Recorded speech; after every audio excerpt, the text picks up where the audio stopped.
स्वागत है आप सभी लोगों का मेरे मित्रों। कहते हैं कि किसी चीज़ को अगर ठान लिया जाए और मान लिया जाए तो दोनों ही चीज़ें मिल जाती हैं। उसके पाने के पीछे अपनी ललक, मेहनत, अपना संकल्प बेहतर होना चाहिए। और कहते हैं जो लड़ा नहीं ना वो कभी बढ़ा नहीं। इसे लड़िए और मुकाबले के लिए मैदान में आना ज़रूरी है। परिणाम दो ही है, या तो हार या जीत। जीत गए तो विजेता है, हार गए तो अनुभव मिला, सीख मिला। पर रुकना नहीं है, बढ़ते रहना है, लगातार लगे रहना है। कुछ ना कुछ करोगे और बेहतर करोगे, दुनिया में ऐसा करोगे कि पूरी दुनिया सलाम करेगी। जी हाँ, स्वागत है आज इतिहास के इस क्विक रिवीजन श्रृंखला में। आज हम लोग मिडिवल हिस्ट्री की पूरी श्रृंखलाएं एक साथ आयोग के द्वारा पूछे गए सवाल की सारे परिचर्चाएं एक ही साथ शुरू करने जा रहे हैं। तो चलिए शुरुआत करते हैं। पहला सवाल आपके सामने है, फारसी विद्वान अल बरूनी किस आक्रमणकारी के साथ अफगानिस्तान और भारत आया था?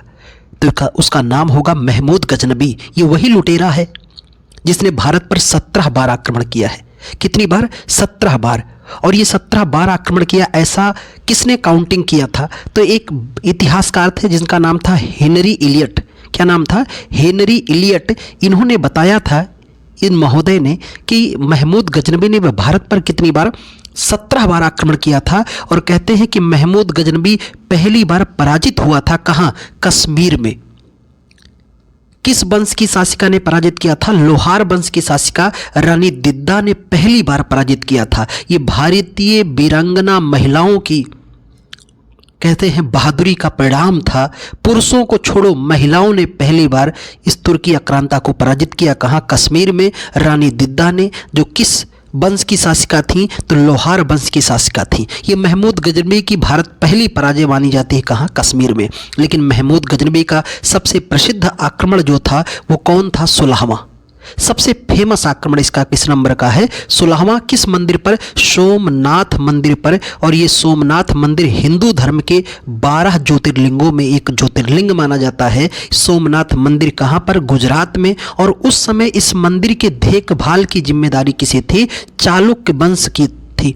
और उस समय चालुक्य वंश का शासक हुआ करता था भीम प्रथम, जो इस आक्रांता, इस तुर्की आक्रांता को रोक पाने में असफल रहा। और इसका सबसे फेमस आक्रमण ये रहा, यहाँ से न जाने कितने कुंतल सोना और चांदी और शिव की मूर्तियों को खंडित कर डाला। किसने? महमूद गजनबी ने। इसीलिए मूर्ति को तोड़ने के बाद इसने अपना एक नाम बुत सिकन रखा था। बुत मतलब मूर्ति, सिकन मतलब तोड़ने वाला। तो ये अपने को मूर्ति भंजक भी कहते हैं। किसको? महमूद गजनबी को। तो याद रखना, कितनी बार आक्रमण किया? 17 बार। पहली बार कहाँ पराजित हुआ? कश्मीर में। किसने पराजित किया? रानी दिद्दा ने। किस वंश की? लोहार वंश की। पर सबसे फेमस आक्रमण इसका कौन है? 16वां। किस मंदिर पर? सोमनाथ। ये कहाँ है? गुजरात में। उस समय किस वंश का शासन था? चालुक्य का। और शासक कौन था? भीम प्रथम। अगले सवाल की तरफ बढ़ते हैं। भारत में मयूर सिंहासन किसने छीना था? तो भारत में मयूर सिंहासन छीना था नादिर शाह ने। 1739 में नादिर शाह ने जब आक्रमण किया, 1739 में किसने? नादिर शाह ने आक्रमण किया। उस समय भारत में एक कमज़ोर और बहुत ही अयोग्य शासक हुआ करता था जिसका नाम था मोहम्मद शाह। क्या नाम था? मोहम्मद शाह, जिसके काबिलियत और जिसके घटिया कारनामों की वजह से इसे इतिहास में रंगीला बादशाह कहते हैं। क्या कहते हैं? रंगीला बादशाह। इसी रंगीला बादशाह के काल में नादिर शाह ने मयूर सिंहासन लेकर गया। और इस मयूर सिंहासन का निर्माण किसने कराया था? तो इसका निर्माण कराया था शाहजहां ने। किसने कराया था? शाहजहां। और शाहजहां के काल को स्थापत्य का स्वर्णकाल भी कहते हैं। तो शाहजहां ने ही कराया था इसका मयूर सिंहासन का निर्माण। शाहजहां के काल को संगमरमर के प्रयोग का काल कहते हैं। किसका? संगमरमर के प्रयोग का काल कहते हैं। तो ये बिंदु आपको ध्यान में रखना है। अगले सवाल पर चलते हैं। अहमद शाह अब्दाली किस एशियाई देश से भारत आया था? तो वो आया था अफगानिस्तान से। और नादिर शाह ने 1739 में आक्रमण किया था, तो अहमद शाह अब्दाली ने 1748 में आक्रमण किया था। और उस समय भी भारत का सम्राट कौन था? मोहम्मद शाह उर्फ रंगीला बादशाह। और इस अहमद शाह अब्दाली ने भारत पर 7 बार आक्रमण किया। कितनी बार? 7 बार आक्रमण किया था। और इसने स्वयं को नादिर शाह का उत्तराधिकारी बताया था अपने को। कौन? अहमद शाह अब्दाली ने। और यही था पानीपत के तीसरे युद्ध जो 1761 में हुआ था मराठा और अफगानों के बीच। अफगानों का नेता कौन था? अहमद शाह अब्दाली। अगले सवाल पर चलते हैं मेरे दोस्त। तो अगला सवाल ये है, निम्नलिखित में से शासकों का सही क्रम बताइए। तो भारत में सबसे पहले कौन आया? महमूद गजनबी आया, ऑप्शन बी। उसके बाद कौन आया? तो महमूद गजनबी के बाद फिर आया मोहम्मद गोरी, डी हो जाएगा। उसके बाद फिर कौन आ रहा है? चंगेज खां, चंगेज खां। और फिर आया कौन? आपका तैमूर। तो यही सही इसका क्रम है। सबसे पहले आया महमूद गजनबी, फिर मोहम्मद गोरी, चंगेज खां और तैमूर बाद में आया। तो ये क्रम इसका सही है। अगले सवाल पर चलते हैं। निम्नलिखित में से किसने काकतीय वंश के शासन को समाप्त किया था? तो दिल्ली सल्तनत ने। किसने? दिल्ली सल्तनत ने। दिल्ली को पहले ढिल्लीपुरी के नाम से जानते थे और इस ढिल्ली को बसाया किसने था? तोमर वंश के शासकों ने। और इसे छीन लिया किसने? तुर्कों ने छीना था। तो तोमर से दिल्ली को छीना था चौहानों ने, चौहानों से दिल्ली छीन लिया किसने? दिल्ली सल्तनत के अधीन चला गया, जिस पर तुर्कों का शासन हम लोग पढ़ते हैं। आते हैं अगले सवाल पर। सल्तनत शासक गयासुद्दीन बलबन ने किस अवधि के दौरान दिल्ली सिंहासन का शासन संभाला था? इनका टाइम पीरियड पूछा गया है, 1266 से 1287। ये वही शासक है, दिल्ली सल्तनत का सबसे खूंखार शासक कैसे कहते हैं बलबन को। और इसकी नीतियां थी जो सबसे बड़ी फेमस रही, उसका नाम क्या था? रक्त और तलवार की नीति। रक्त एवं तलवार की नीति किसने अपनाया था? तो रक्त एवं तलवार की नीति अपनाया था बलबन ने। और इसकी बड़ी फेमस नीति थी किसकी? बलबन की। इसी के दरबार में रहा करते थे कौन? अमीर खुसरो। किसके दरबार में? गयासुद्दीन बलबन। ये पहला सुल्तान था जिसने स्वयं को जिल्ले अल्लाह कहा। क्या कहा? जिल्ले अल्लाह कहा था। किसने? बलबन ने। और ये तांबे का टंका भी चलवाया था किसने? गयासुद्दीन बलबन था। ये गुलाम था किसका? इल्तुतमिश का। किसका गुलाम था? इल्तुतमिश का गुलाम था। और सबसे काला शासक था कौन? गयासुद्दीन बलबन। आते हैं अगले सवाल पर। अमीर अल खयाल एक अरबी उपाधि है जिसका अनुवाद आमतौर पर वफादार का कमांडर या वफादारों का नेता किया जाता है। ये उपाधि दी गई थी किसे? यह उपाधि दी गई थी, यह उपाधि दी गई थी जमाल उद्दीन याकूत को। इसकी कहानी है, जब रजिया सुल्तान आती है तो उसके 3 वफादार होते हैं। एक का नाम है याकूत, एक का नाम है अल्तुनिया और एक का नाम है कबीर खां याज। और याकूत ये वही है जिस पर रजिया के और याकूत के मोहब्बत का आरोप भी लगाया जाता है। तो इसी को यह उपाधि दी गई थी अमीर उल खयाल की। अगले सवाल पर चलते हैं। कुतुब मीनार का निर्माण किसने पूर्ण करवाया था? तो कुतुब मीनार की नींव रखी थी किसने? तो नींव ही रखी थी, कुतुब मीनार की नींव रखी थी किसने? कुतुबुद्दीन ऐबक ने। और इसे पूरा कराया था, इसको पूरा कराने का तो इस विकल्प में ऑप्शन होना चाहिए था इल्तुतमिश, पर विकल्प न होने की वजह से इसका सही आंसर क्या माना जाएगा? फिरोज शाह तुगलक। सही आंसर क्या मानेंगे?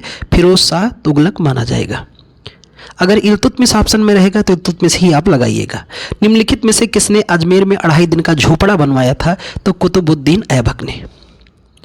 अजमेर में कई दिन का? 2.5 दिन का। इसमें लगा ही 2.5 दिन था। तो यहाँ पहले एक संस्कृत विद्यालय हुआ करता था, उसी को तोड़कर इसने बनवाया था 2.5 दिन का झोपड़ा। और इस 2.5 दिन के झोपड़े पर संस्कृत नाटक हरिकेली, एक संस्कृत नाटक है हरिकेली, उस हरिकेली नाटक की कुछ पंक्तियां अंकित हैं। और ये नाटक किसने लिखा है? विग्रहराज चतुर्थ ने। राजपूत शासक विग्रहराज चतुर्थ का नाटक है हरिकेल। और इस नाटक की पंक्तियां किस पर लिखी गई हैं?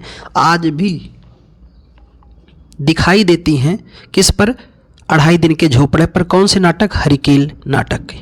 अगले सवाल पर चलते हैं। तो अगला सवाल आपके लिए है कि भारत में सिजदा प्रथा की शुरुआत किसने की थी? ये प्रथा अभी हम लोग पढ़े गयासुद्दीन बलबन।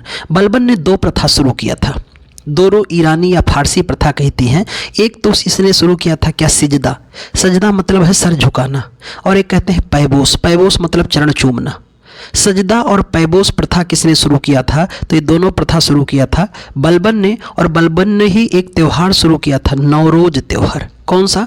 नवरोज त्यौहार। ये वही त्यौहार है जिस पर कहते हैं कि सलीम और अनार, सलीम की पहली बार क्या हुआ था? सलीम को नूरजहां से मोहब्बत हो गया था। किस त्यौहार के अवसर पे? नवरोज। और ये पारसियों का नया वर्ष है। कौन सा त्यौहार? नवरोज। इसे शुरू किसने किया था? गयासुद्दीन बलबन ने।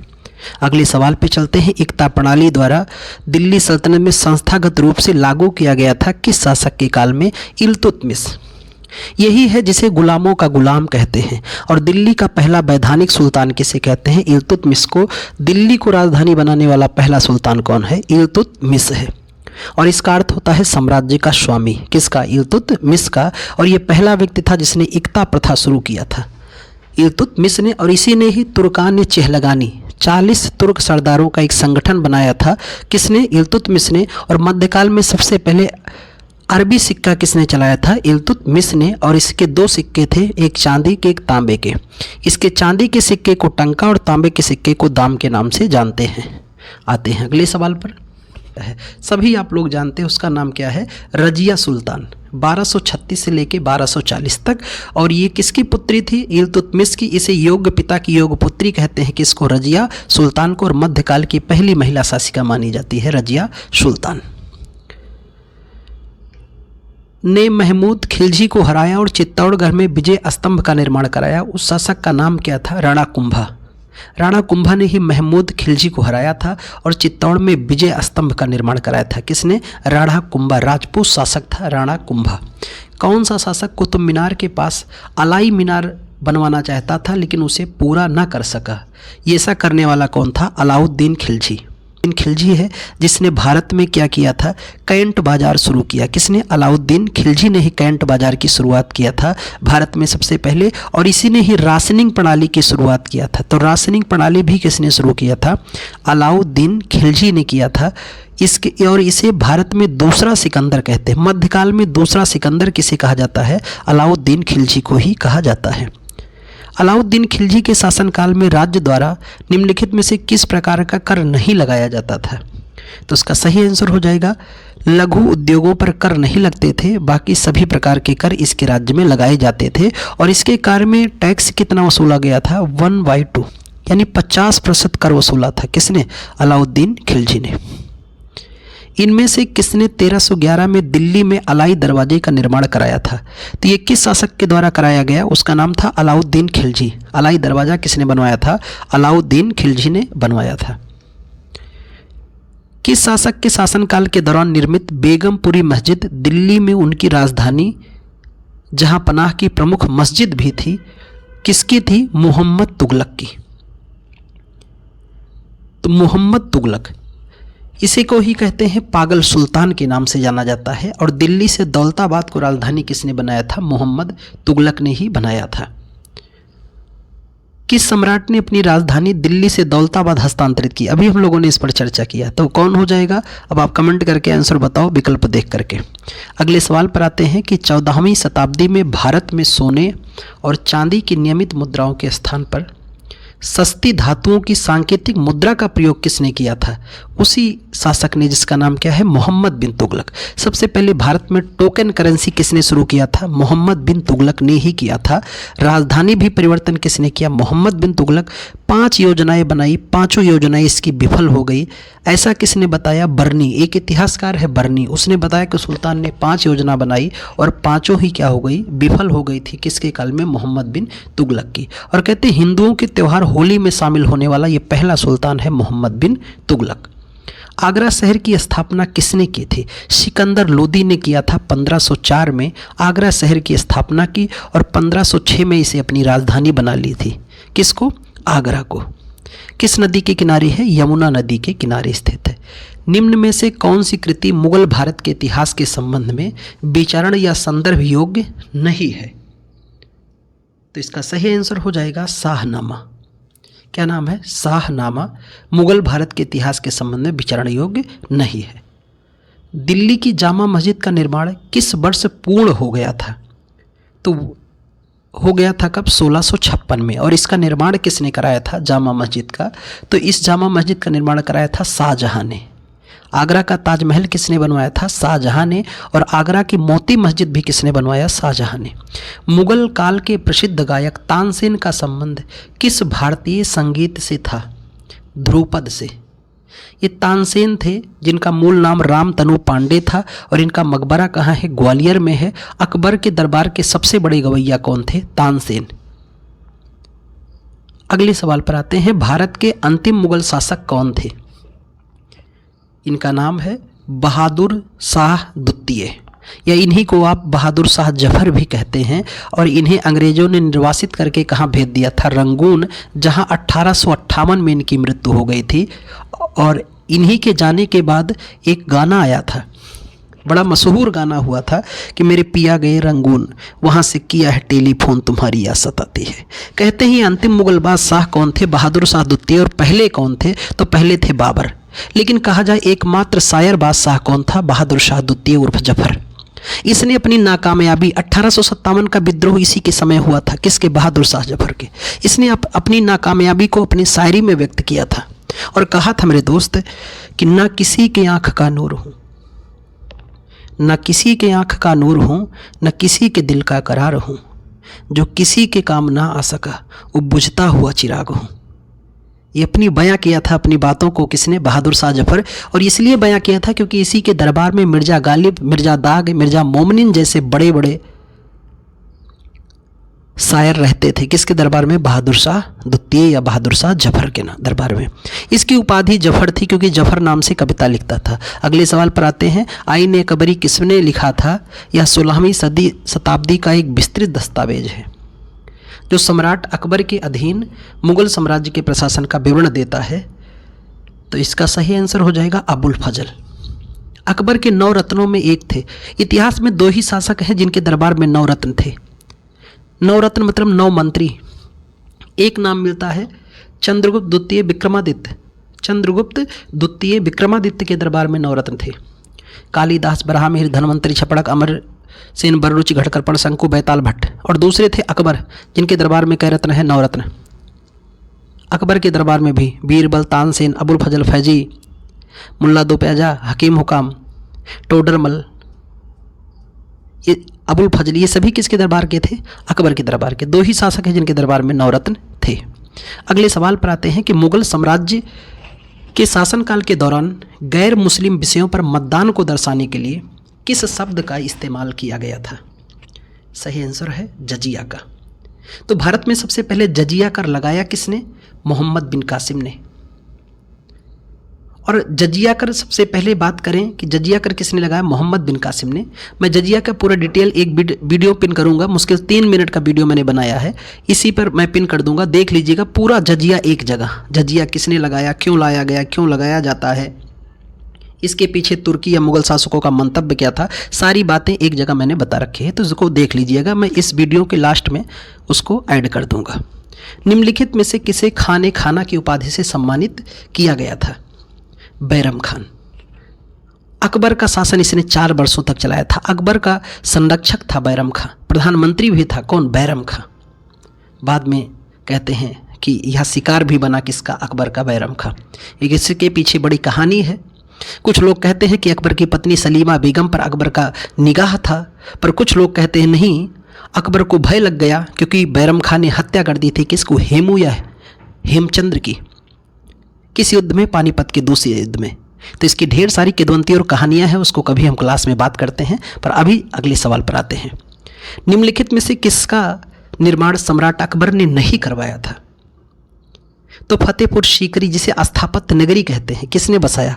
सम्राट अकबर ने ही बसाया। बुलंद दरवाजा किसने बनवाया था? सम्राट अकबर ने ही, गुजरात विजय की स्मृति में। आगरा का किला भी किसने बनवाया? सम्राट अकबर ने। पर दिल्ली का जामा मस्जिद अभी हम लोगों ने बात किया, किसने बनवाया था? शाहजहां ने, जो अकबर का क्या है? नाती है। अगले सवाल पर आते हैं। निम्नलिखित में से कौन सा मुगल शासक के अधीन यात्री भारत आया था जिसका सही सुमेल भी है? तो इसका सही सुमेल है जिसके काल में आया था, औरंगजेब के काल में मनुची आया था, ये बिल्कुल सही ऑप्शन है। शाहजहां के काल में विलियम हॉकिंस नहीं आया था, हॉकिंस आया था जहांगीर के काल में। तो यही ऑप्शन सही है, बाकी सभी सुमेल गलत हैं। उस विकल्प की पहचान करें जो मुगल सम्राट के कालक्रम को सही क्रम में व्यवस्थित करता है। इसका सही आंसर हो जाएगा अकबर आए, अकबर का बेटा जहांगीर, जहांगीर का बेटा शाहजहां, शाहजहां का बेटा औरंगजेब। ये वही औरंगजेब है जिसे हम लोग जिंदा पीर के नाम से भी जानते हैं, और बीना बजाने में बड़ा निपुण था। तो इतिहास में 2 ही शासक बीना बजाए हैं। पहले तो जान लो कि दुनिया का सबसे प्राचीनतम वाद्य यंत्र कौन है? बीना। और इसे किसने सबसे बजाया? एक तो औरंगजेब बताता है, दूसरा समुद्रगुप्त। भारत का नेपोलियन किसे कहते हैं? समुद्रगुप्त को। ये दोनों शासक क्या बजाते थे? बीना बजाते थे। अगले सवाल पर आते हैं। 1724 में निजामुल मुल्क आसफ जाह ने किस प्रांत की स्थापना की थी? हैदराबाद की। और हैदराबाद किस नदी के किनारे है? मूसी नदी के किनारे है। चार मीनार कहाँ पर है? हैदराबाद में है। पहला मुगल बादशाह 1526 से 30 तक बाबर 1494 में फरगना की गद्दी पर बैठा। उस समय उसकी उम्र क्या थी? मेरे दोस्त, ये दरोगा में भी सवाल आया हुआ है। बिल्कुल यही सेम सवाल एसआई में भी पूछा जा चुका है, यूपीएसआई में। उस समय 12 वर्ष उम्र थी। कितनी वर्ष? 12 वर्ष। इमेजिन करो कि 12 वर्ष की उम्र में भारत का पहला बादशाह जहीरुद्दीन मोहम्मद बाबर गद्दी पे बैठा और आप 12 वर्ष की उम्र में क्या कर रहे थे? अनुभव कीजिए और अपनी तैयारी को और जोर शोर लगा दीजिए। हार नहीं मानेंगे, रार नहीं मानेंगे। जब तक मंजिल मिल नहीं जाए तब तक चैन से बैठना नहीं है। अगले सवाल पढ़ते हैं। नेक्स्ट सवाल है आपका, तुलुगमा है। तुलुगमा क्या है? तो बाबर के द्वारा इस्तेमाल किया जाने वाला सैन्य उपकरण है तुलुगमा। बाबर ने इसका प्रयोग किसमें किया था? पानीपत के पहले युद्ध में। तुलुगमा नीति का प्रयोग किया था बाबर ने पानीपत के पहले युद्ध में। और इस नीति को शुरू किसने किया था? उज्बेक सरदारों ने। और ये वही पानीपत का युद्ध है जिसमें बाबर ने पहली बार गोला या बारूद का प्रयोग किया था। और ये पानीपत का युद्ध कब हुआ? 21 अप्रैल 1526 को। अब मुझे कमेंट करके बताओ कि यह युद्ध बाबर और बाबर का अपोजिट कौन था? डैश। किस युद्ध को जीतने के बाद बाबर ने अपने को गाजी मान लिया था? खानवा का युद्ध। गाजी किसे कहते हैं? काफिरों को मारने वाला। गाजी किसे कहते हैं? काफिरों को मारने वाला। जो काफिरों को मारता है उसी को क्या कहते हैं? गाजी। काफिर कौन है? जो कलमा को ना माने। कलमा क्या है? ला इलाहा इल्लल्लाह मुहम्मद रसूलुल्लाह। अल्लाह और रसूल का संदेश है। जो इस अल्लाह और रसूल के संदेश को ना माने वो काफिर है। और जो काफिर की हत्या करेगा वो क्या कहलाएगा? गाजी कहलाएगा। और पहला गाजी कौन कहलाया? बाबर। और दूसरा गाजी कौन कहलाया? गयासुद्दीन तुगलक। तीसरा गाजी जो कहलाया उसका नाम क्या था? तो तीसरा गाजी स्वयं को कहलाया किसने? तो वो था लोदी वंश का संस्थापक बहलोल लोदी। इसने भी अपने को गाजी कहा। वैसे कहते हैं कुछ इतिहासकार कि महमूद गजनबी ने भी गाजी की उपाधि धारण किया था। तो समझ गए ना, गाजी किसे कहते हैं? काफिरों को मारने वाला। काफिर कौन है? जो कलमा को ना माने। कलमा क्या है? अल्लाह और रसूल का संदेश है। खानवा का युद्ध बाबर और राणा सांगा के मध्य 1527 में हुआ था। बाबर की जीवनी बाबरनामा की रचना किस भाषा में की गई थी? इस बाबरनामा को हम लोग तुजु के बाबरी भी कहते हैं। ये तुर्की भाषा में लिखा था। बाद में इसका कई भाषाओं में अनुवाद हुआ। अगर आप इतिहास के वास्तविक छात्र हैं और पढ़े हैं, अगर आपने कभी भी, बहुत डीप नहीं पढ़ना है, नॉर्मल ही, तो मुझे कमेंट करके बताओ कि इस बाबरनामा तुजु के बाबरी का अंग्रेजी अनुवाद किसने किया था? ये सवाल आपके लिए मैं छोड़ता हूँ। अगले सवाल है, सिंधु घाटी में बंगाल में सोनार घाटी तक अपने साम्राज्य को मजबूत और संगठित करने के लिए शाही सड़क का निर्माण किसने कराया? और ब्रिटिश काल के दौरान इसका नाम बदलकर जीटी रोड कर दिया गया। आप सभी नाम जानते हैं इसका, शेर शाह सूरी। 5 वर्षों में इसने उतना काम कर दिया जितना अंग्रेजों ने 200 वर्षों में नहीं किया था। किसने? शेर शाह सूरी ने। ये वही है जिसने क्या किया? चौसा के युद्ध में हिमायू को पराजित किया। कन्नौज या बिलग्राम के युद्ध से हिमायू को भारत से बाहर खदेड़ दिया और 5 वर्षों में भारत को कायाकल्पित कर दिया। किसने? शेर शाह सूरी ने। उत्तर भारत को एकदम स्वरूप बदल दिया था शेर शाह सूरी ने। निम्नलिखित में से कौन सा मुगल साम्राज्य द्वारा नियोजित पहला शहर है? तो सबसे पहला शहर जिसे इन्होंने नियोजित किया था फतेहपुर सीकरी, जिसे हम लोग स्थापत्य नगरी भी कहते हैं। किसने नियोजित किया था? जलालुद्दीन मोहम्मद अकबर ने। अकबरनामा को कितनी पुस्तकों में विभाजित किया गया है? कितने भागों में विभाजित किया गया है? तो 3 पुस्तकों या 3 भागों में। और ये रचना किसकी है? अबुल फजल की। अबुल फजल के बड़े भाई का नाम है फैजी। किस वर्ष पानीपत की दूसरी लड़ाई अकबर और हेमू के मध्य हुई थी? तो वो समय है 1556। पहली लड़ाई 1526 में हुई। पहली लड़ाई 1526, दूसरा 1556 और तीसरा 1761 में। पानीपत के 3 युद्ध हुए हैं। तराइन के भी 3 युद्ध हुए हैं। गुजरात पर अपनी जीत का जश्न मनाने के लिए अकबर ने फतेहपुर सीकरी के भारत के सबसे ऊंचे प्रवेश द्वार भव्यता का द्वार का निर्माण कराया। इसे गेटवे का दूसरा नाम क्या है? इस गेटवे का दूसरा नाम क्या है? बुलंद दरवाज़ा का। तो इसका दूसरा नाम है बुलंद दरवाज़ा। इसे क्या कहते हैं? फतेहपुर सीकरी को बुलंद दरवाज़ा भी कहते हैं, या इसे हम लोग जीत की नगरी भी कहते हैं, किसे? बुलंद दरवाज़ा को। आगरा के लाल किले की स्थापना किस मुगल सम्राट ने कराई थी? बड़ा ही प्यारा सवाल है। जलालुद्दीन मोहम्मद अकबर ने करवाई थी।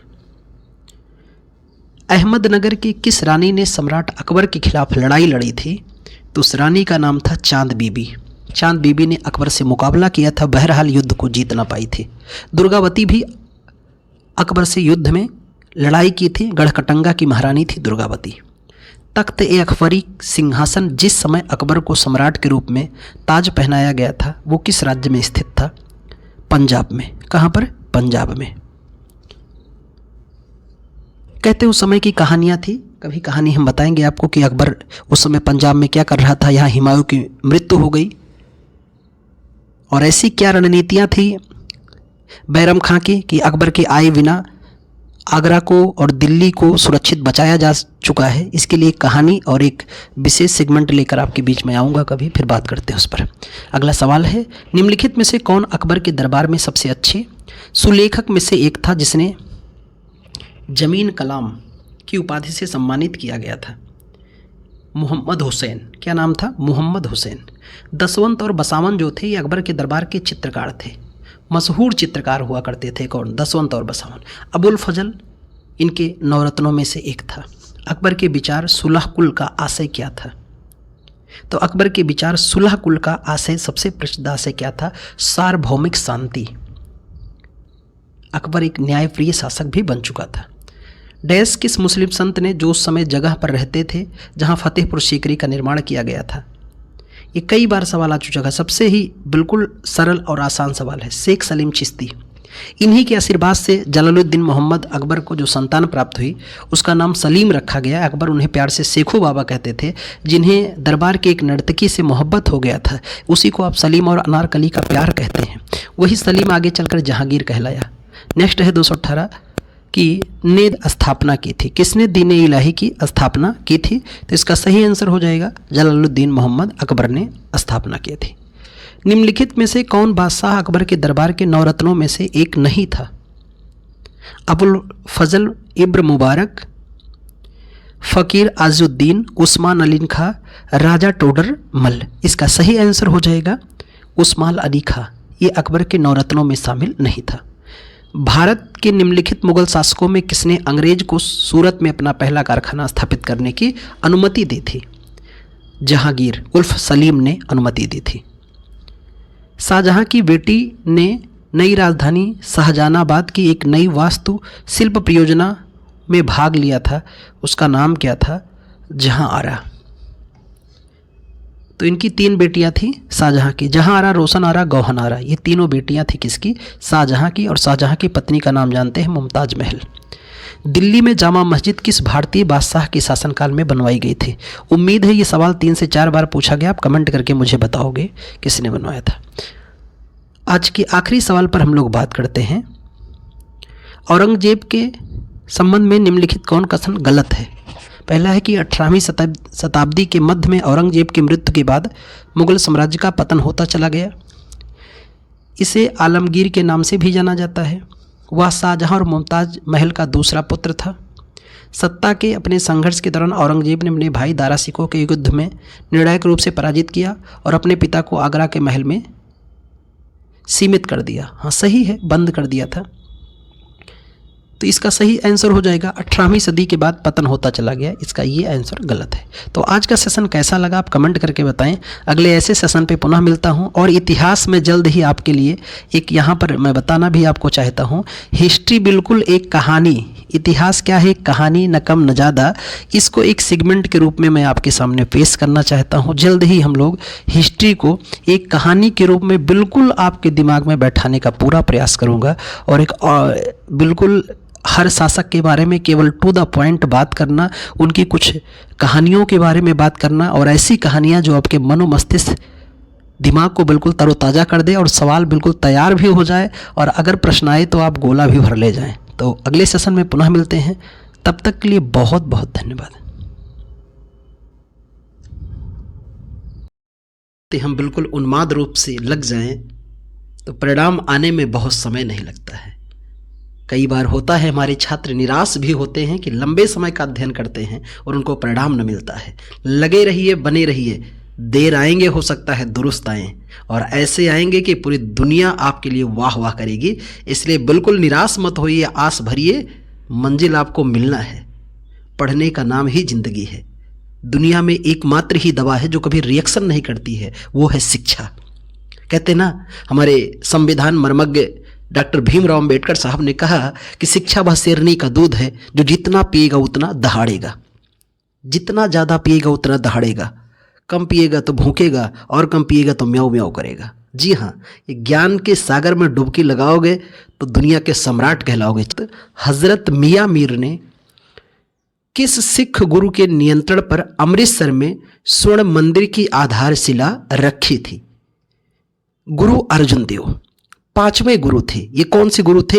5वें गुरु थे अर्जुन देव साहब, और इन्होंने ही अमृतसर मंदिर या हरमिंदर साहब के मंदिर का निर्माण कराया था। किसने? गुरु अर्जुन देव ने। और बाद में मुगल बादशाह से अनबन हुई, किससे? जहांगीर के काल में इनकी क्या करा दी गई थी? हत्या करा दी गई थी। किसकी? गुरु अर्जुन देव की। तो ये 5वें गुरु थे जिन्होंने इस सिख संप्रदाय के लिए पवित्र ग्रंथ लिखा था। सिख धर्म का पवित्र ग्रंथ आदि ग्रंथ। तो आदि ग्रंथ का संकलन भी किसने कराया था? अर्जुन देव ने 1604 ईस्वी में इसका संकलन कराया। आदि ग्रंथ जो सिख संप्रदाय का पवित्र ग्रंथ है। जैसे हिंदुओं का पवित्र ग्रंथ क्या है? भगवत गीता।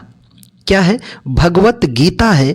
ऐसे ही बात किया जाए तो इस्लाम का क्या है? कुरान है। ईसाई का क्या है? बाइबिल है। ईसाई का क्या है? बाइबिल है, इनका पवित्र ग्रंथ। और इसी तरह अगर बात करते हैं हम लोग तो सिख धर्म का क्या है? सिख धर्म का प्रमुख और पवित्र ग्रंथ है आदि ग्रंथ। इस आदि ग्रंथ में 5 गुरुओं की वाणी मिलती है। ये भी नोट रखना, कितने गुरु की? 5 गुरु की वाणी मिलती है। कौन कौन से 5 गुरु हैं? तो गुरु नानक, गुरु अंगद, गुरु अमरदास, गुरु रामदास, गुरु अर्जुन देव। इन 5 गुरुओं की वाणी किसमें मिलती है? आदि ग्रंथ में। और 18 हिंदू संतों का वर्णन मिलता है किसमें, या नाम मिलता है किसमें? आदि ग्रंथ में। जैसे कबीर, रैदास जैसे तमाम संतों का उल्लेख भी इसमें और कवियों का मिलता है। आते हैं अगले सवाल पर। किस समुदाय के पास आदि ग्रंथ उनका पवित्र पुस्तक है? मैंने लगा कि पिछला जो भी हम लोगों ने एक्सप्लेन किया उस आधार पे आप बता सकते हैं, तो ये सवाल मैं आपके लिए छोड़ता हूं कि आप बताएं कि आदि ग्रंथ किसका प्रमुख पवित्र ग्रंथ है, और साथ में ये भी बताएं कि आदि ग्रंथ में कितने हिंदू संत और कितने सिख गुरुओं की वाणी का संकलन मिलता है। अगले सवाल पर आते हैं। सिख धर्म के प्रथम गुरु कौन थे? तो सिख धर्म के प्रथम गुरु का नाम ही था गुरु नानक देव जी। इनके शिष्य जो गुरु नानक देव थे, इनके शिष्य ही क्या कहलाते थे? तो इनके शिष्य ही सिख कहलाए। क्या कहलाए? सिख कहलाए। गुरु नानक देव के शिष्यों को ही हम लोगों ने बाद में क्या कहा? सिख कहा। और इस धर्म या इस संप्रदाय के संस्थापक कौन हैं? गुरु नानक देव जी। और ये गुरु नानक देव जी ने ही सबसे पहले लंगर व्यवस्था की शुरुआत की थी। किस व्यवस्था की? लंगर व्यवस्था की शुरुआत किसने किया था? गुरु नानक देव ने। और इनका जन्म और मृत्यु दोनों स्थल कहाँ पर है? पाकिस्तान में। किसका? गुरु नानक का। सिख धर्म के पहले गुरु थे जिन्होंने एकेश्वरवाद पर जोर दिया, जिन्होंने सबका मालिक एक ओंकार पर बल दिया। किसने? गुरु नानक देव जी ने। अगले सवाल पर आते हैं और मैं लिस्ट पूरा लेकर आया हूँ। सिख धर्म या संप्रदाय में कुल कितने गुरु हुए? 10 गुरु हुए। पहले गुरु नानक, दूसरे गुरु अंगद जिन्हें गुरु लहना भी कहते हैं, तीसरे अमरदास। यही वो गुरु अमरदास हैं जिनकी पुत्री बीबी भानी को अकबर ने 500 बीघा जमीन उपहार में दिया था। और इसी 500 बीघे जमीन उपहार पर अमरदास के दामाद गुरु रामदास ने इसी 500 बीघे जमीन पर रामदासपुर शहर बसाया, जिसे बाद में हम लोग अमृतसर के नाम से जानते हैं। और रामदास ने गुरु पद को आनुवांशिक कर दिया और गद्दी पर उनका पुत्र बैठा गुरु अर्जुन देव, जिन्होंने आदि ग्रंथ का संकलन किया और अमृतसर में हरमिंदर साहब मंदिर का निर्माण कराया, जिस पे सोने की परत चढ़वाई गई महाराजा रणजीत सिंह के द्वारा, और आज हम लोग उसे स्वर्ण मंदिर या गोल्डन टेम्पल के नाम से जानते हैं। छठे गुरु का नाम गुरु हरगोबिंद था, सातवें का नाम गुरु हरि राय, आठवें गुरु हरकिशन और नौवें थे गुरु तेग बहादुर और 10वें गुरु का नाम था गुरु गोविंद। आखिरी गुरु जो थे उनका नाम था गुरु गोविंद सिंह। और ध्यान रखना, गुरु अर्जुन देव को सच्चा बादशाह कहते हैं। क्या कहते हैं? सच्चा बादशाह किस गुरु को कहा जाता है? तो सच्चा बादशाह कहते हैं गुरु अर्जुन देव को। और सच्चा पादशाह किसे कहते हैं? तो सच्चा पादशाह कहा जाता है किसे? 10वें एवं आखिरी गुरु गुरु गोविंद सिंह।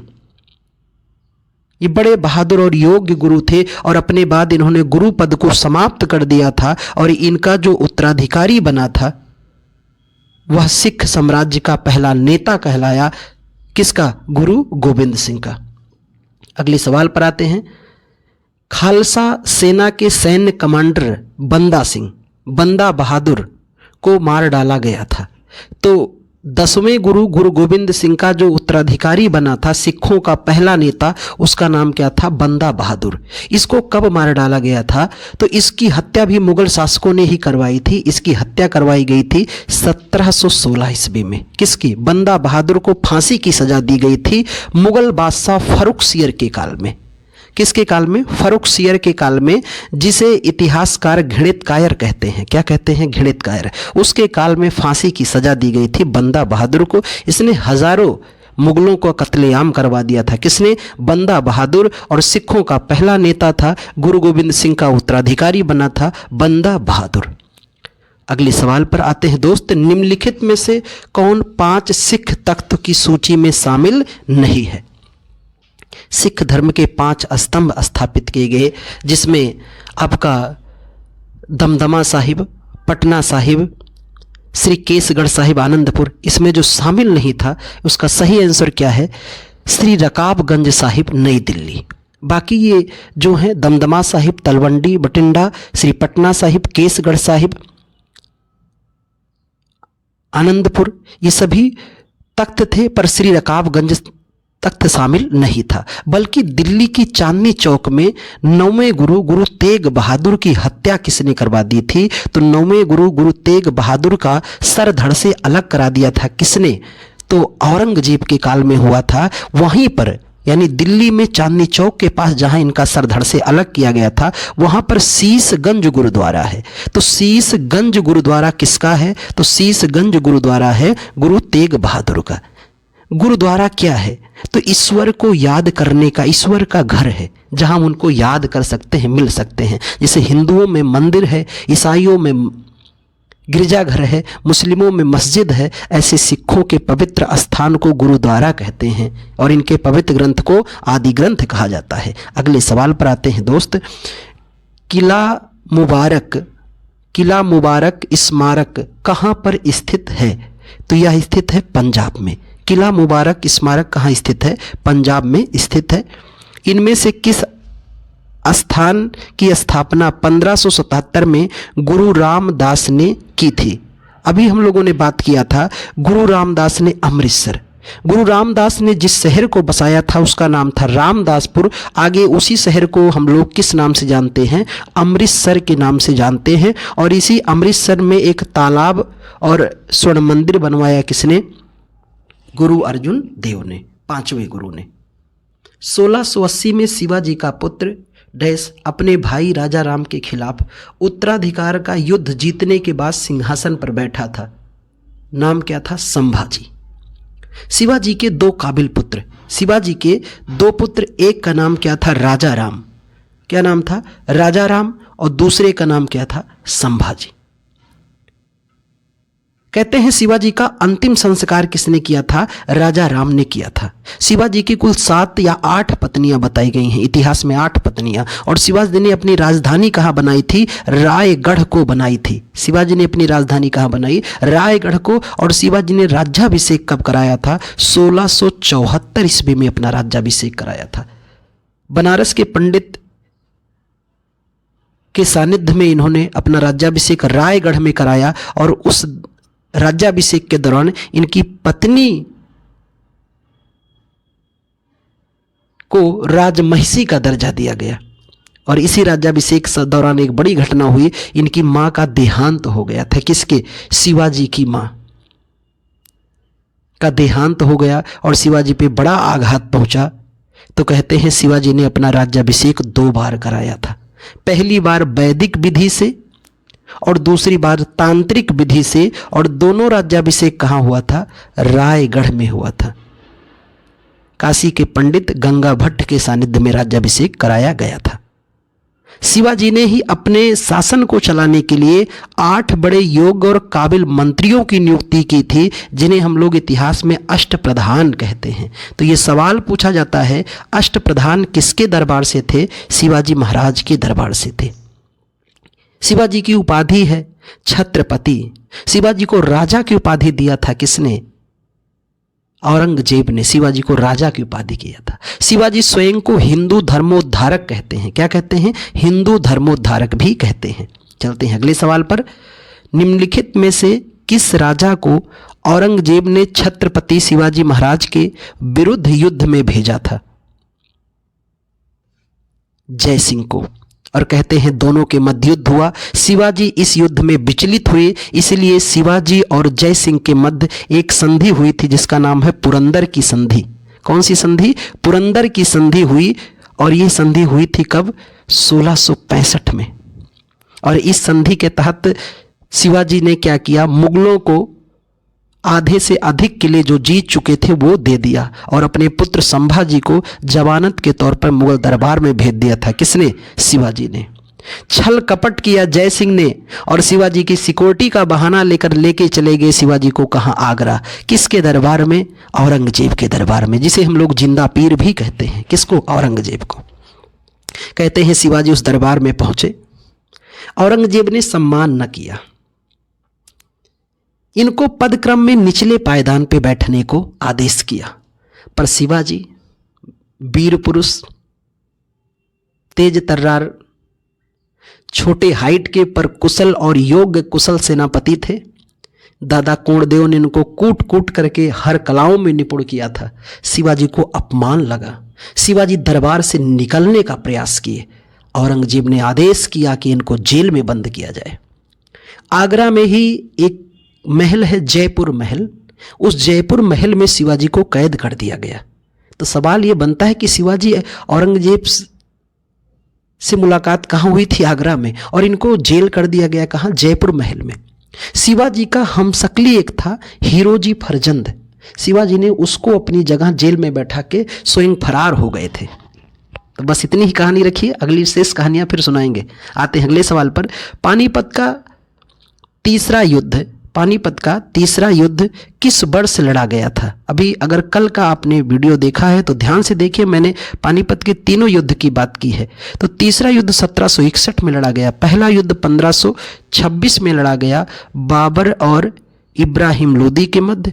दूसरा युद्ध 1556 में लड़ा गया, अकबर और हेमू या हेमचंद के मध्य। और तीसरा युद्ध लड़ा गया अफगान और मराठों के मध्य। किसके मध्य? अफगान और मराठों के मध्य, जिसमें विजयी कौन हुए? अफगान विजयी हुए और मराठे क्या हो गए? पराजित हो गए थे। कृष्णदेव राय किस वंश के थे? कृष्णदेव राय का वंश क्या था? तुलु वंश। हम कृष्णदेव राय को जानने के लिए एक साम्राज्य पढ़ते हैं जिसका नाम है विजयनगर साम्राज्य। कौन सा साम्राज्य? विजयनगर साम्राज्य, जिसका शाब्दिक अर्थ होता है जीत का शहर। और आज वर्तमान में विजयनगर साम्राज्य का हमें अवशेष कहाँ से मिलता है? हम्पी से मिलता है। और हम्पी कहाँ पर है? कर्नाटक में है। इस विजयनगर साम्राज्य में हम 4 वंश पढ़ते हैं। कितने वंश? 4 वंश पढ़ते हैं। संगम वंश, सालू वंश, तुलु वंश और अराबीडू वंश। तो इसमें किस वंश के थे? तुलु वंश के शासक थे कृष्णदेव राय, जो केवल तुलु वंश नहीं, पूरे विजयनगर साम्राज्य के सबसे महान शासक थे। कौन? कृष्णदेव राय। और इन कृष्णदेव राय के दरबार को सुशोभित करने के लिए 8 तेलुगु कवि रहते थे। कितने? 8 तेलुगु कवि रहते थे। और इन 8 तेलुगु कवियों को हम लोग किस नाम से जानते थे? अष्टदिग्गज। अभी मैंने अष्टप्रधान आपको पढ़ाया। तो तो 8 तेलुगु कवियों को क्या कहते थे? अष्टदिग्गज। और अष्टदिग्गज किसके दरबार में थे? शिवाजी के। और अष्टप्रधान किसके दरबार में थे? अष्टदिग्गज किसके दरबार में? कृष्णदेव राय के। और अष्टप्रधान किसके दरबार में? शिवाजी महाराज के दरबार में। अष्टदिग्गज का तात्पर्य क्या है? 8 तेलुगु कवि। और अष्टप्रधान का तात्पर्य क्या है? 8 योग्य मंत्री। आते हैं अगले सवाल पर। तिरुमाला राय प्राचीन भारत में निम्नलिखित में से किस राजवंश के संस्थापक थे? तिरुमल। तो इसका सही आंसर हो जाएगा अराबिडू। अभी मैंने बताया विजयनगर में 4 वंश, संगम वंश, सालू वंश, तुलु वंश और अराबिडू। आखिरी वंश कौन था? अराबिडू। इसी का शासक था तिरुमल। क्या नाम था? तिरुमल। बुक्का प्रथम प्राचीन भारत में निम्नलिखित में से किस राजवंश का संस्थापक था?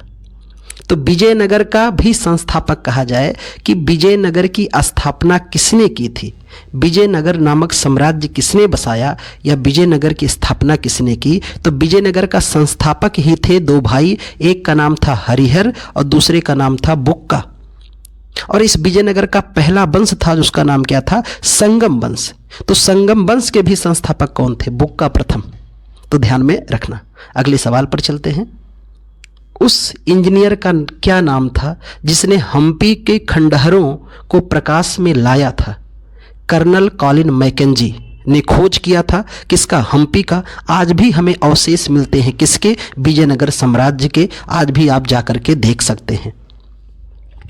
भारतीय इतिहास में सन 1756 में घटित हुई कालकोठरी घटना कहाँ हुई थी? बड़ी ही मशहूर घटना थी। थोड़ा सा दृष्टांत बताएंगे। कोलकाता में। ये घटना कब की है? ये घटना जून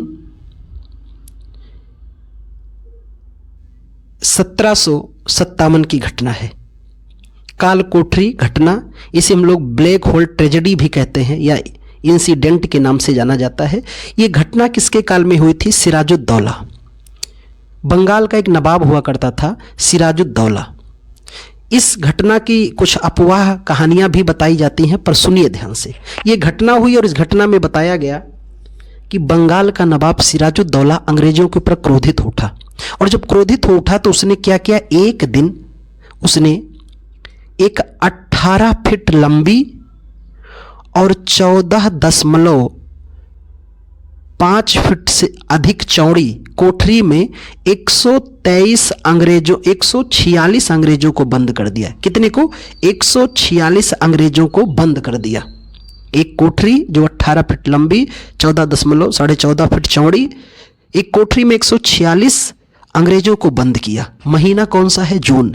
जानते हैं इस समय उत्तर भारत की धरती बिल्कुल तप्तमान रहती है और इस कोठरी में कोई भी कहीं जंगला वगैरह नहीं लगा था। कहते हैं 24 घंटे बाद जब खोली गई कोठरी तो केवल 23 लोग जिंदा बचे। कितने चले गए थे? 123 चले गए थे। ये घटना एक अंग्रेज अधिकारी बताता है और कहते हैं उस समय की जब पुस्तकों में छानबीन की गई तो पता चला यह घटना बिल्कुल अफवाह के समान है। लेकिन ये ध्यान रखना, ये घटना कहाँ हुई थी? कलकत्ता में। और किसके काल में? सिराजुद्दौला। ये वही सिराजुद्दौला जिसके काल में हम लोग पढ़ते हैं युद्ध, जिसका नाम क्या है? प्लासी का युद्ध। प्लासी का युद्ध 1757 का जो युद्ध लड़ा गया प्लासी का, उसमें बंगाल का नवाब कौन हुआ करता था? सिराजुद्दौला। अगले सवाल पर आते हैं। निम्नलिखित में से किस लड़ाई में अहमदुल्ला शाह ने हेनरी लॉरेंस को हराया था? तो उसने लड़ाया था चिनहट के युद्ध में। किस युद्ध में? चिनहट के। हम जानते हैं बक्सर का युद्ध कब हुआ? 1764 में। हेक्टर मुनरो ने त्रिकोणीय टीम को पराजित कर दिया। प्लासी का युद्ध हुआ 1757 में। रॉबर्ट क्लाइव ने सिराजुद्दौला को चारों खाने चित कर दिए। पानीपत की तीसरी लड़ाई हुई 1761 में। अहमद शाह अब्दाली ने मराठा सेनाओं को बिल्कुल नस्तानाबूद कर दिया। अगले सवाल पर आते हैं। अंग्रेजों ने मैसूर के साथ कितने युद्ध लड़े थे, जिसे हम लोग आंग्ल मैसूर युद्ध कहते हैं? कुल 4 युद्ध। अंग्रेजों का मैसूर पे कितनी बार आक्रमण हुआ? 4 युद्ध। पहला युद्ध जो लड़ा गया था आंग्ल मैसूर युद्ध, वो 1767 से 69, 1767 से 69। दूसरा युद्ध जो लड़ा गया वो 1780 से 84, 1780 से 84। तीसरा जो लड़ा गया वो 1790 से 92, 1790 से 92। और चौथा अंग्रेजों ने जो मैसूर पर आक्रमण किया वो था 1799। बस यहाँ दो बात ध्यान से सुन लो। दूसरे आंग्ल मैसूर युद्ध में हैदर अली मारा गया था। कौन मारा गया था? हैदर अली, जिसने अपनी राजधानी क्या बनाया था? श्रीरंगपट्टनम। मैसूर का राजा हैदर अली किस आंग्ल मैसूर युद्ध में मारा गया? दूसरे, 1780 से 84। और चौथे आंग्ल मैसूर युद्ध में कौन मारा गया? हैदर अली का बेटा टीपू सुल्तान। कौन मारा गया? टीपू सुल्तान। तो ध्यान में रखना, ये 4 युद्ध, चारों का समय याद रखना, ठीक है। और इसमें ध्यान रखना हैदर अली किस युद्ध में मारा गया और टीपू सुल्तान किस युद्ध में मारा गया। आते हैं अगले सवाल पर। 1757 में प्लासी के युद्ध में अंग्रेजों की जीत के बाद निम्नलिखित में से कौन सी घटना घटी थी? जब प्लासी का युद्ध हो गया उसके बाद की घटना पूछा जा रहा है, कौन सी घटी थी? तो ब्रिटिश सरकार ने क्या किया? ईस्ट इंडिया कंपनी के व्यापार का विस्तार किया था। यानी 1757 का जब युद्ध हो गया तो कहते हैं 1758 के बाद क्या हुआ कि ब्रिटिश सरकार कंपनी के व्यापार का क्या किया? विस्तार करना शुरू कर दिया। और यही से कहते हैं कि इसी युद्ध के बाद ईस्ट इंडिया कंपनी ने भारत में प्रवेश कर गई और शासन करना कब शुरू कर देगी? बक्सर युद्ध को जीतने के बाद। 1855-56 में भारत में संथाल विद्रोह हुआ था। उसका नेतृत्व किसने किया था? सिद्धू और कान्हू, ये 4 भाई थे, सिद्धू, कान्हू, चांद और भैरव। और कहते हैं 1857 के पहले का यही विद्रोह है। कौन? संथाल विद्रोह, जो 1855 और 56 में हुआ था। किसके खिलाफ? दीकुओं के खिलाफ। दीकू किसे कहते हैं? अंग्रेज और जमींदारों को कहते हैं। आयरकूट के नेतृत्व में ब्रिटिश सेना ने पोर्टो नोवा में हैदर अली को हराकर मद्रास को बचाया। कब बचाया था? किसने? हैदर अली ने। तो जुलाई 1781 में बचाया था। और 1782 में अभी हम लोगों ने पढ़ा कि हैदर अली क्या किया गया? मारा गया, वीर गति को प्राप्त हुआ और उसे दफनाया गया। कहाँ? मद्रास की राजधानी श्रीरंगपट्टनम में। ईस्ट इंडिया कंपनी को मुगलों द्वारा किस वर्ष दीवानी का अधिकार प्रदान किया गया था? 1765 में। कब प्रदान किया गया? 1765 में। 1765 में हम लोग एक संधि पढ़ते हैं जिसका नाम है इलाहाबाद की संधि। कौन सी संधि? इलाहाबाद की संधि। और ये इलाहाबाद की 2 संधियां हुई थी। एक हुई थी 12 अगस्त 1765 को, 12 अगस्त 1765 को, और दूसरी हुई थी 16 अगस्त 1765 को। पहली संधि हुई थी भारत के मुगल सम्राट शाह आलम द्वितीय और रॉबर्ट क्लाइव के मध्य। दूसरी संधि जो हुई थी वह अवध के नवाब शुजाउद्दौला के मध्य हुई थी। तो इसी से दीवानी का अधिकार इन लोगों ने क्या किया? प्राप्त कर लिया। टैक्स वसूलने का अधिकार। कहाँ का? बंगाल, बिहार, उड़ीसा का। दोस्त मोहम्मद खान के खिलाफ 1838 में हस्ताक्षरित त्रिपक्षीय संधि के हस्ताक्षरकर्ता कौन थे? इसमें 3 लोग कौन थे जिन्होंने हस्ताक्षर किया था? तो ये नाम है लॉर्ड ऑकलैंड, महाराजा रणजीत सिंह और शाह शुजा। ये वही शाह शुजा है जिसने महाराजा रणजीत सिंह को कोहिनूर हीरा दिया था। कौन हीरा? कोहिनूर। दुनिया का सबसे प्रसिद्ध हीरे का नाम क्या है? कोहिनूर हीरा। ये निकाला कहाँ से गया? गोलकुंडा की खान से। कहाँ से? गोलकुंडा की खान से। और कहते हैं कि सिखों के अंतिम नेता जिनका नाम था दिलीप सिंह, क्या नाम था? दिलीप सिंह, उनके हाथों से महारानी विक्टोरिया ने ले लिया था। और आज भी ये विद्यमान कहाँ पर है? लंदन के टावर में सुरक्षित रखा गया है।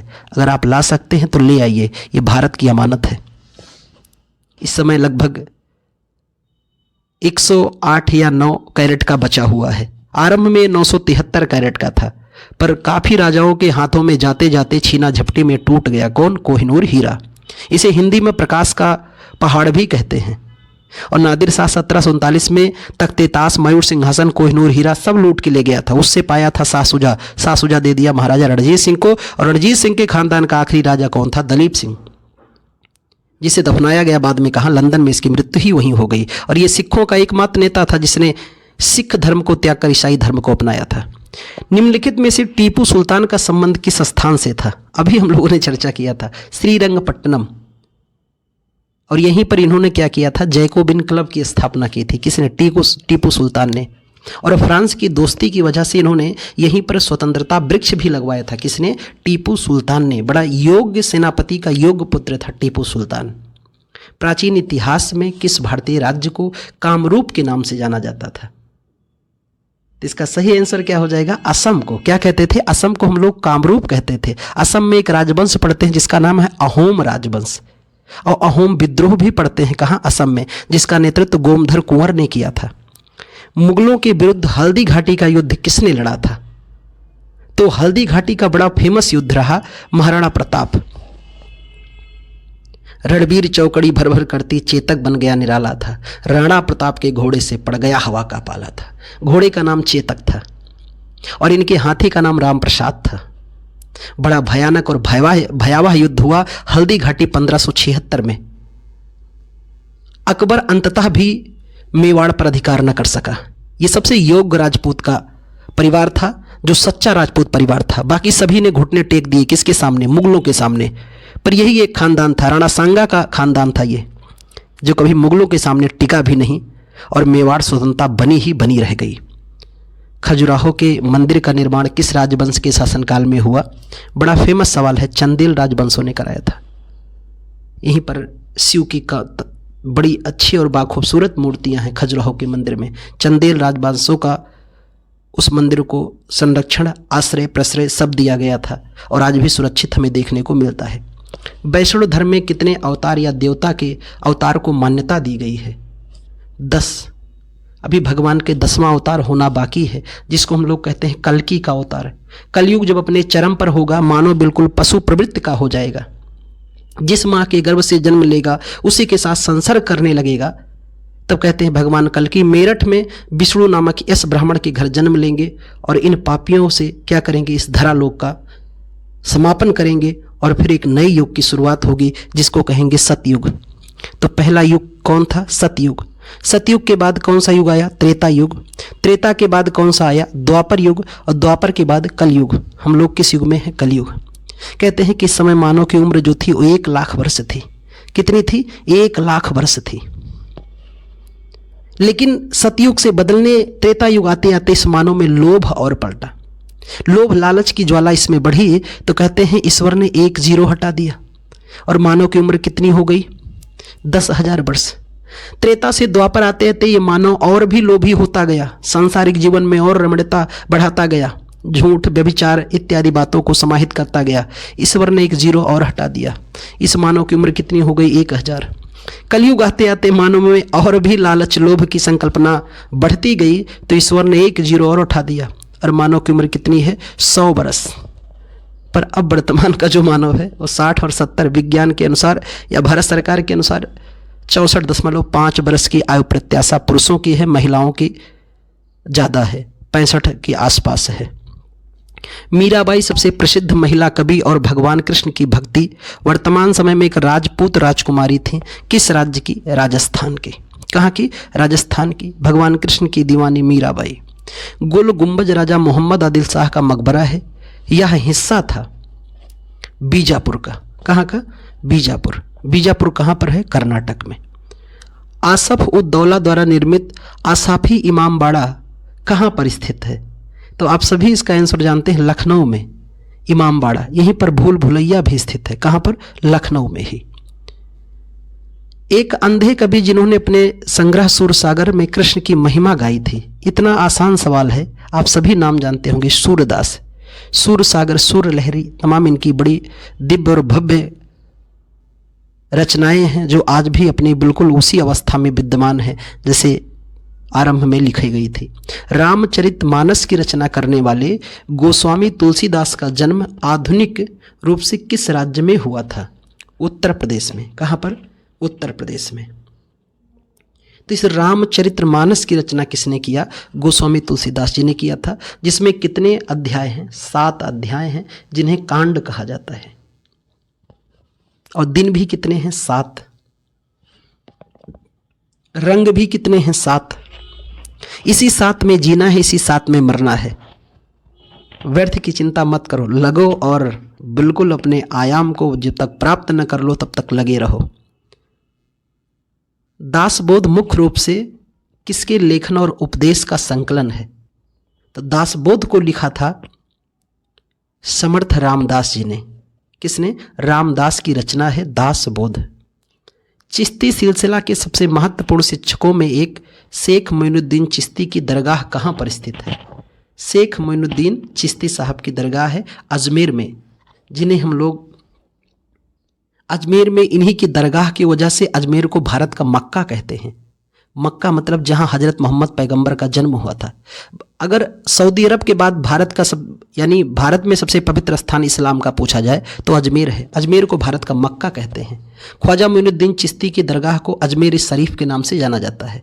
मुस्लिम तो छोड़िए, यहाँ पर साहब हिंदू भी चद्दर चढ़ाने जाते हैं, अपनी मन्नतें मांगते हैं और कहते हैं मन्नतें पूरी होती है। यह अल्लाह का एक बंदा था। कौन? शेख मोइनुद्दीन चिश्ती साहब। ठीक है, अगले सवाल पर आते हैं। ताजमहल परिसर का निर्माण किस वर्ष के आसपास शुरू हुआ था? तो निर्माण की शुरुआत ही हुई थी 1632 में और लगभग 22 वर्षों का समय लगा था। तो जाकर पूरा हुआ क्या? ताजमहल कहाँ पर? आगरा में। ये किसकी याद में बनवाया शाहजहां ने? तो मुमताज महल की याद में बनवाया। एक मकबरा है। ताजमहल क्या है? एक मकबरा है। और ध्यान में रखना, 3 शब्द आप सुन के रखो, मकबरा, दरगाह और मजार। इसमें ध्यान में रखना, ये तीनों कब्र हैं। सामान्य बात तो है तीनों कब्र हैं, लेकिन ये 2 जो हैं जिनको हम लोग जिनका पूजा किया जाता है। ये मुस्लिम संप्रदाय के लोग इस दरगाह की भी पूजा करते हैं, मजारों पर भी मत्था टेकने जाते हैं। सभी संप्रदाय के लोग लगभग जाते हैं। दरगाह और मजारों पर पूजा किया जाता है। जो अल्लाह के बंदे थे, जिन्होंने अल्लाह में अपना जीवन को निवृत्त किया था, ऐसे संतों को जहाँ दफनाया जाता है, बड़े संतों को उसे दरगाह कहते हैं। जैसे हाजी अली के दरगाह मुंबई, ख्वाजा मोइनुद्दीन चिश्ती के दरगाह अजमेर। जो छोटे संत होते हैं इस्लाम के, ईश्वर में अपने जीवन को तल्लीन किया है, उन्हें जहाँ दफनाया जाता है उसे मजार कहते हैं। और राजा महाराजा या बड़े लोगों को जहाँ दफनाया गया सामान, उसे क्या कहते हैं? मकबरा कहते हैं। मकबरा में पूजा नहीं किया जाता है, पर दरगाह और मजार की पूजा की जाती है। जब अस्थाई बंदोबस्त लागू किया गया उस समय बर्धमान का राजा कौन था? तो उस राजा का नाम था तेज चंद। क्या नाम था? तेज चंद। अस्थाई बंदोबस्त लागू करने के समय भारत के लिए समुद्री मार्ग की खोज करने वाले पहले कौन थे? तो आप सभी जानते हैं पहले आए कौन थे? Vasco D gamma. किस था? पुर्तगीज। कहाँ का था? पुर्तगाल का था वास्को डी गामा। 1498 में भारत पहुंचा और भारत आने वाली पहली यूरोपीय कंपनी भी कौन थी? पुर्तगीज। दूसरी कौन थी? डच। तीसरी अंग्रेज और चौथी फ्रांसीसी। तो PDF, ये इनका ट्रिक भी याद रखना है। कौन सा चिकित्सक भारत आया और 1794 से 1815 तक बंगाल चिकित्सा में सेवारत रहे और भारत के कई विविध क्षेत्रों में अग्रणीय सर्वेक्षण अन्वेषण भी किया था? वो थे आपके फ्रांसिस बुकानन। क्या नाम था? Francis Buchanan. उस व्यक्ति का नाम बताइए जो 1815 में भारत के पहले सर्वेयर जनरल के रूप में नियुक्त किया गया था। तो इनका नाम है कॉलिन मैकेंजी। क्या नाम था? कॉलिन मैकेंजी साहब। फोर्ट विलियम को ईस्ट इंडिया कंपनी ने बनवाया था। डैश किस गांव को किले के स्थल के रूप में घोषित किया गया था? उस गांव का नाम क्या था? गोविंदपुर। ये कहाँ पर है? पश्चिम बंगाल में, जहाँ पर फोर्ट विलियम कॉलेज की स्थापना की गई थी। और इस कॉलेज में ICS अधिकारी, इंडियन सिविल सर्विसेज के अधिकारियों को ट्रेनिंग दिया जाता था। किस मुगल स्मारक को उस्ताद अहमद लाहौरी द्वारा डिजाइन किया गया और 1993 में यूनेस्को के विश्व धरोहर सूची में शामिल भी कर लिया गया है? तो है ताजमहल। आगरा का भव्य दिव्य अनुपम ताजमहल, जो आज भी अपनी सुंदरता को बरकरार रखा है। कोलकाता में एक बड़ी संगमरमर की इमारत जिसे अंग्रेजों द्वारा बनाया गया, जिसकी डिजाइन ताजमहल की प्रतिध्वनि है, उस इमारत या संरचना का नाम क्या है? Victoria memorial. क्या नाम है? विक्टोरिया मेमोरियल, जो कलकत्ता में स्थित है। कर्नाटक और मैसूर में प्लेस में निम्नलिखित में से किस राजवंश का आधिकारिक निवास था? तो उस राजवंश का नाम क्या है? वाडियार वंश। इसी वाडियार वंश का जब समापन हुआ था तो मैसूर की गद्दी पर विद्यमान कौन हुए थे? हैदर अली। वाडियार वंश के अंत के बाद गद्दी पर कौन आया था? हैदर अली, और बाद में उसका बेटा टीपू सुल्तान, जिसकी व्याख्या भी कुछ समय पहले मैंने किया था। आते हैं अगले सवाल पर। दिल्ली में बन रही पहली मस्जिद कौन थी जिसे माना जाता है कि कुतुब मीनार के पास स्थित है? उसका नाम है कुव्वतुल इस्लाम। इस मस्जिद को बनवाया किसने था? कुतुबुद्दीन ऐबक ने। कुतुबुद्दीन ऐबक ने बनवाया था। किसको? कुव्वतुल इस्लाम मस्जिद को, जो कहाँ पर है? दिल्ली में। और इसी कहते हैं भारत में तुर्कों द्वारा बनवाई गई पहली मस्जिद कौन है? कुव्वतुल इस्लाम, जो कहाँ पर? दिल्ली में स्थित है। पंजाब को पहले रामदासपुर के नाम से जाना जाता था और आज किस नाम से जानते हैं? अमृतसर को। पहले किस नाम से जानते थे? रामदासपुर। अब क्या जानते हैं? अमृतसर। देखो ये सवाल रिपीट किया है आयोग ने। भारत में सबसे ऊंचा विजय टावर कौन सा है? सबसे ऊंचा विजय टावर कौन सा है? फतेह बुर्ज, या जिन्हें हम फतेह बुर्ज या फतेह सीकरी भी कहेंगे। गोवा पर पुर्तगीजियों ने कब्जा किस वर्ष कर लिया था? तो 1510 में किया था। किसने किया था? 1510 में। पुर्तगीजियों ने भारत में जो अपनी फैक्ट्री खोल ली, तो इन फैक्ट्रियों की देखरेख के लिए एक पढ़े लिखे व्यक्ति की जरूरत हुई, जिसे हम लोग वायसराय कहते हैं। तो कहते हैं भारत आने वाले पहले पुर्तगीज वायसराय का नाम क्या था? अल्मीडा। दूसरे का नाम अल्बुकर्क। तीसरे या आखिरी का नाम नीनो डी कोन्हा। क्या नाम था? Nuno da Cunha. तो ये नाम भी ध्यान में रखना है। मध्यकालीन युग का महाकाव्य पद्मावत किसने लिखा था? आप जानते हैं मलिक मोहम्मद जायसी की सबसे अनोखी रचना है पद्मावत, जिसमें बड़े भव्य दिव्य और हृदय विदारक प्रेम गाथाओं का वर्णन किया गया है। कभी समय मिला तो हम लोग इसको सुनते हैं। पद्मावत में क्या ऐसी कहानियां झलकी कि अलाउद्दीन खिलजी दीवाना हो गया? किसके पीछे? पद्मावती के। राणा रतन को क्या ऐसा लगा कि उन्होंने पूरे साम्राज्य को दांव पे लगा दिया? किसके पीछे? पद्मावती के पीछे। तो इन सारी बातों और गाथाओं को हम लोग कभी न कभी सुनते हैं।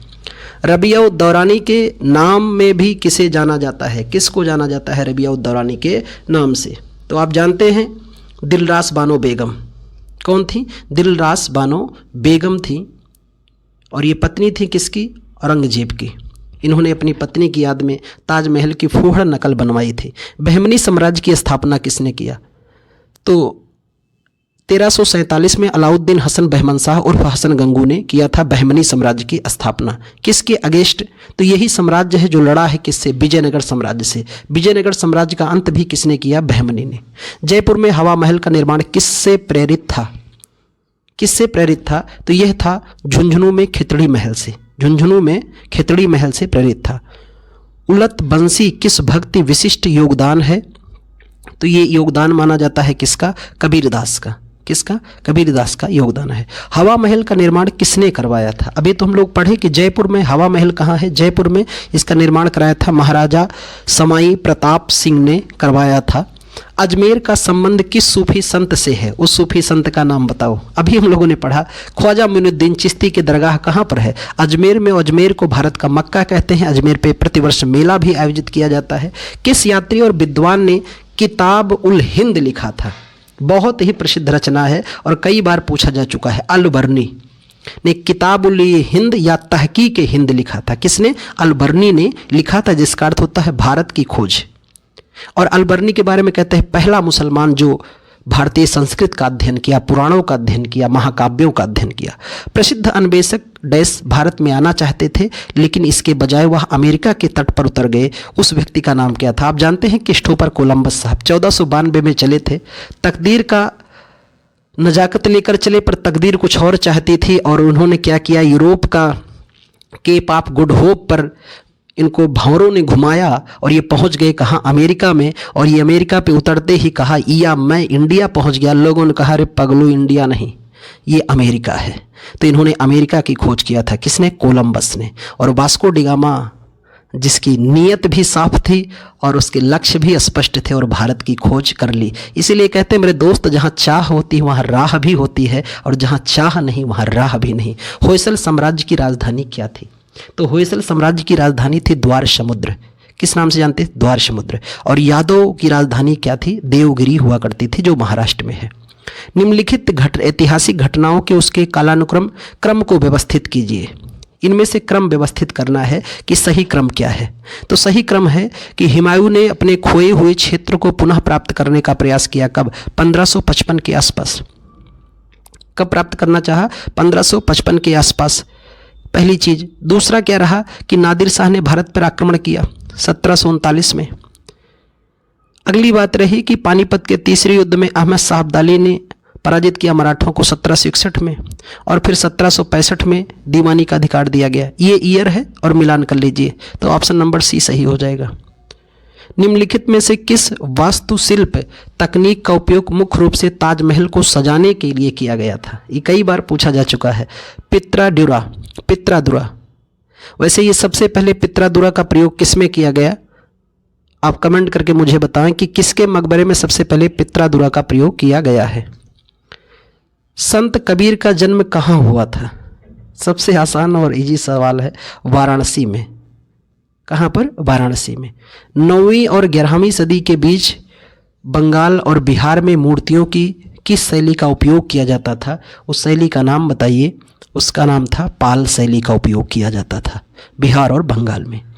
18वीं शताब्दी के अंत में प्रेसिडेंसी शहरों के रूप में किन भारतीय शहर का महत्व बढ़ गया था? सबसे ज़्यादा इसका महत्व हो गया था तो कोलकाता, बॉम्बे और मद्रास। हमारी पहली प्रेसिडेंसी का नाम ही है बंगाल, और सबसे बड़ी प्रेसिडेंसी भी कौन थी? बंगाल। दूसरी फिर बॉम्बे और मद्रास। 3 बड़ी प्रेसिडेंसियाँ थीं जो अंग्रेज़ों के मन और ललक के लिए बिल्कुल भाती थी। अंग्रेज़ों ने इसे खूब लूटा और 200 वर्षों तक में भारत को नस्तानाबूद कर एकदम बिल्कुल हालात ऐसे बना दिए कि भारत गरीबी, भूखमरी और तंज बड़े अकालों का शिकार भी हुआ। करोड़ों लोगों को अकाल ने, भूख ने निगल लिया, करोड़ों भारतीयों को। ये आज़ादी का जो तकाजा आज हमको मिला है, इसमें न जाने कितने भारतीयों के रक्त से रंचित है, न जाने कितने भारतीयों की आह और ललक अलक बिल्कुल समाहित है इसमें। हैदर अली कहाँ का शासक था? मैसूर का, और उसका बेटा ही था टीपू सुल्तान। उस डच का नाम बताएं जिसने भारत में आधुनिक शिक्षा को बढ़ावा देने के लिए राजा राम मोहन राय की मदद किया था।